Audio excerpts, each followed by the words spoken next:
Welcome to FutureRisk. This is Audit Board's series spotlighting emerging risk areas and unique approaches to risk treatment. I'm John Wheeler, and I'm the Senior Risk and Technology Advisor at Audit Board.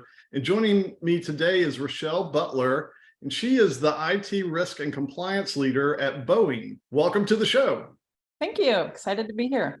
Oh, it's great, Rachelle. I'm so glad to have you on our series here. And I think what you have to share is going to be just so compelling for folks as they're looking at their challenges and how to draw more meaning and understanding and visibility out of the risk profile that they face. And so there are 4 key risk objectives that most companies, if not all, have, and that's going to guide us through some of this content today and the questions that I have for you. And just before we get into them, let me explain what they are. Performance is the first one. The performance risk objective is all about how organizations can understand not only their financial performance, but their non-financial performance and metrics, and the risk indicators that would lead them to better understand whether or not they're going to achieve those goals. And so in the non-financial realm, what we're seeing mostly today, as I'm sure a lot of people on the other side of the camera will appreciate, is risk areas like ESG, environmental, social, and governance, but also cybersecurity. We've got a big focus also on digital risk and new digital products and services. And these risk metrics are a challenge for most organizations because there's not a lot of standards out there, or in other cases, there may be too many standards. For example, in ESG, there's over 600 competing standards today. And so in the coming year, I think we're going to see a lot of consolidation around what we need to be focused on. The second area we're going to talk about is resilience, and resilience risk has to do with how companies can better respond and recover from risk in a very quick and effective way. And this has become even more important for organizations as they've made their way through the pandemic, but also looking forward to more operational disruptions in the areas I just described, certainly cybersecurity having a big impact on organizations. The third area is assurance. And with the assurance risk, what we look to help organizations with is how they can manage the right risks in the right way. And so identifying the risks that are truly relevant to the business and maybe not just driven by regulation or compliance, but really focused on what the organization is trying to achieve, and then making sure that they are controlling those risks, mitigating those risks in the right way. And then finally, the last one is compliance. And compliance is a very important risk category for a lot of organizations. And what we're finding today is not only is maintaining compliance so important, but in areas of non-compliance, when those issues or incidents surface, how do you act upon those in a effective way, but even a more timely way as more regulation requires quicker response and quicker disclosure of what's going on. So with that as a backdrop, let's get into the really good content here with you and talk first about performance. And what I'd like to find out from you is, where is your organization prioritizing the non-financial risk management activities to improve your overall performance as an organization at Boeing? Yeah, one way that we're actually doing that is prioritizing our performance is we're actually having our internal corporate audit team come in and audit all of our processes. So we're opening up our processes and our procedures to literally be scrutinized and weighed, analyzed, to make sure that we're doing what we need to do, and almost more importantly, to improve our processes. So we're actually having them look at how we elevate our risks within the environment. We want to ensure that we're building a culture so that our teams and our staffs are comfortable raising risks to their managers, which then we could bring them all the way up, to the CIO and the board of directors if needed. So we're looking to get a much more holistic view of our overall risk posture. We can report out on the findings and then improvements to more mature our entire risk process. So that's one way that we're trying to improve our non-financial risk management activities. Well, that makes a lot of sense. And given that you're leading the IT risk and compliance space, making sure that you can raise those issues and risks up to the appropriate levels very quickly and efficiently, I think is very important. Well, jumping to the next area, resilience, which is somewhat linked in terms of maybe where you might have areas that have in the past had some issues, or even looking forward, I think more importantly, where Boeing can become more resilient, I think is a key focus for other companies, and especially in the realm of third-party risk. And so my question to you is, how has your organization addressed the challenges created by that ever-expanding ecosystem of third-party suppliers, vendors, partners that have a significant impact on your business operation, especially, of course, in the IT realm? Yeah, we're this last year, we're actually we've started implementing a more cloud-based risk management tool. We've always had products, but by implementing these SaaS products, it enables our team to use an out-of-the-box product that hopefully will free up our developers for resources that have much more customized tasks, right, to analyze that data or whatever. We also have to look at a much more holistic view of our vendors, suppliers, partners, internal, external, and we're hoping that these products, and we've actually seen it impact our organization to give us a much more holistic ability to monitor them. So we can use in that built-in reporting and just have the tools work to help us monitor the content, so that our goal is that our team members aren't building these dashboards and customizing them constantly. We're just able to have our teams track and monitor on these, like you mentioned, they're very critical and ever-changing areas with our vendors and our partners. And there's so many different things going on, I guess, from an IT perspective. And so pulling them all together is really just our goal. So we're hoping that these more out-of-the-box cloud products will give us that view and that lens that we've been looking for. I see a lot of other organizations doing the exact same thing, moving more and more to cloud service providers and helping to provide a more comprehensive picture. And the various third parties that maybe not be hosted in the cloud at this time, we're going to suffer, I think, going forward, because the majority of organizations need to do exactly what you're doing at Boeing, and that is monitoring on, if not real time, near time basis, to understand where things might be starting to go off the tracks a little bit, and getting into those third-party organizations, either through a targeted audit, or maybe having some of your own resources within your own group work directly with them to shore up either area of compliance that needs strengthening, or certainly if there are any malware events that are lurking out there, getting those handled quickly. So I think that makes a lot of sense. And that takes us to the third objective that I described at the outset of our call, and that is assurance. And again, how do you make sure that you're addressing the right risks in the right way? And with that understanding, here's my question to you.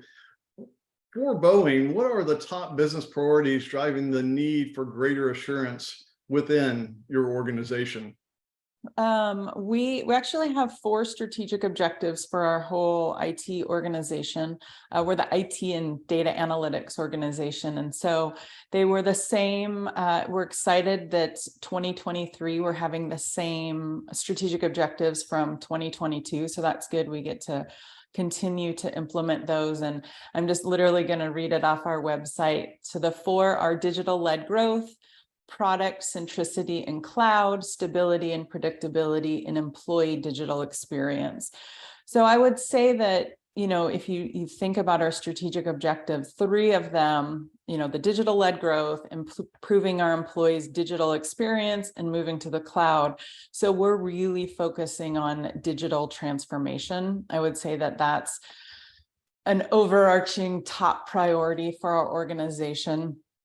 I will say that doesn't come without its challenges, right? Getting people to accept the change. They've done certain tasks for so long, they don't necessarily want to change. Or we get a new tool and they're trying to customize the new tool to fit exactly what the old tool did. And so then there's that challenges. Getting them to think outside of the box and really strategically implement. And then compliance, as you mentioned earlier, right? As we move to the cloud and just really work on digital transformation, compliance is a huge area of concern for our teams. My team, the risk and compliance team. So, with our vendors, cloud vendors, they may or not understand the great importance of change management or user management, right? We have very strict and stringent policies and regulations that we have to follow. So we're constantly, as we've moved to the cloud and added some of these cloud products, it's improved some areas, right? We freed up our developers to do some really, intense tasks, but it's added a little bit of extra burden on our compliance focals. Because, to use an example, all event vendors don't quite see the importance of just adding a new user without any documentation. We recently found one user named John Wayne with the email of batman@test.com, right? So I'm sure that there was no ill intent, but we at Boeing, right, we have very strict guidelines and processes and protocols. And so that digital transformation has added a little bit of a different challenge, I would say. We're now monitoring our vendors and as well as our employees and our processes.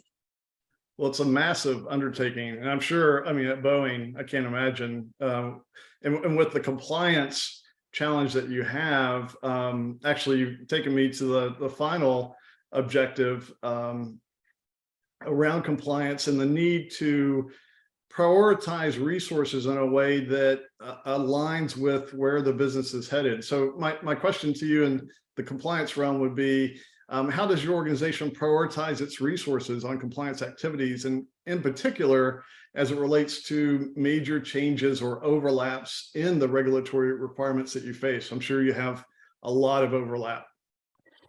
Yeah, compliance, just as you said, it's a huge deal. It's a huge conversation. It's very important to our organization. So not only do we have our governmental requirements, we have internal requirements, and these two, they don't always align. They are actually, our internal controls are a lot more stringent than the government. So trying to report on these 2 types of controls is also part of a challenge we face, right? We have dashboards. We have an amazing, what we literally call our scorecard. It goes all the way up to the CIO, down to the actual application owner, but trying to report to the board of directors and our senior leadership that, hey, our compliance numbers may not look great, but from the government standpoint, we're doing fantastic. We've had different audits where we've literally scored 100%. So, so maintaining that's a big thing. So prioritizing compliance is a really central focus. We actually report on it to the leadership team once a month. Our teams are working on it right now as we're preparing for the end of the year final report on how we're doing with our compliance. We've actually, from a strategic standpoint, we've tackled that where we actually have control performers, those that do the controls. And then we have teams that monitor those doing the controls. And then we have focals that kind of monitor all those activities. But as we've talked so much about budget constraints and things like that, we've had to kind of tighten our belt strings in that area. So where in past we'd have one control performer maybe managing one or two applications or processes, and now there's a lot more, or that's just one area of their statement of work. So really looking at prioritizing the financial abilities, right, and financial constraints, but knowing the importance of compliance. So it's a constant challenge and something that we're focusing on and tweaking and working to do as well. As every company is going through some form of budget season right now, they can appreciate exactly what you're talking about. I think going into 2023, we're just going to continue to see those economic challenges, persist, unfortunately. So it's, really focusing on the areas that add the greatest value. The other thing I'd like to mention, as it relates to your answer and the fact that Boeing is doing so well around the governmental compliance is, in my experience, I was at Gartner for 10 years. I have to tell you that over those 10 years, I've been so impressed with what our federal government here in the US has been doing around risk management as it relates to cyber, in particular NIST and, their cybersecurity framework and all the work they've done there. And I think it's one of the areas where our government is actually working and doing a great job. Not to say there are other areas, but sometimes you do face some governmental organizations that might not be doing as well as they could.